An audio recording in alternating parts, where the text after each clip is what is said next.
ҳозиранд ва дастаҳои пурқувватанд. Дар ин ҷо дастаи агар гӯем ки дастаи осонгузар аст нест. Дар ин ҷо аз байни ино Қатар ба фикри ман бақувваттар аст, лекин чемпиони феълии Осиё аст, лекин Лубнон ва Чин ман фикр мекунам ҷумҳурии мо дар сатҳи баробар буд. Яъне ки умед ҳаст. Ман фикр мекунам ҳама аз гурӯҳ баромадани тими миллии мо аз замин якум бозӣ вобаста аст ва боварӣ дорам аз бачаҳо ки дар якум бозӣ пирӯзӣ ба даст меоранд ва бозигарони тими миллӣ фақат муваффақият ба пеш. Фикр кунам ки ҳамин 10 миллион ба онҳо аст. Дастаи Тоҷикистон рози дигар дастаҳо дар сатҳи фурқат ҳисоб намекунанд. Барои ҳамин метавонанд бозии хуб нишон диҳанд.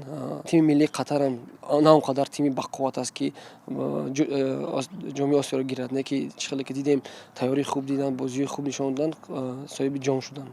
Мо барои тими миллиамон бурбориҳо тамондора мухлисӣ мекунем. Барои тими мунтахаби кишвари мо ин як трамплине ҳаст ки аз рӯи метавонанд натиҷаи хуб нишон додаи худ амин карьераи футболи худро дар кишварҳои хориҷӣ кушоянд. Умедворам ки мо метавонем як бозии бениҳоят хуб нишон диҳем, ба хотире ки акнун тими миллиамон бениҳоят бақувват шудагааст, лекин гурӯҳи бениҳоят сахт аст.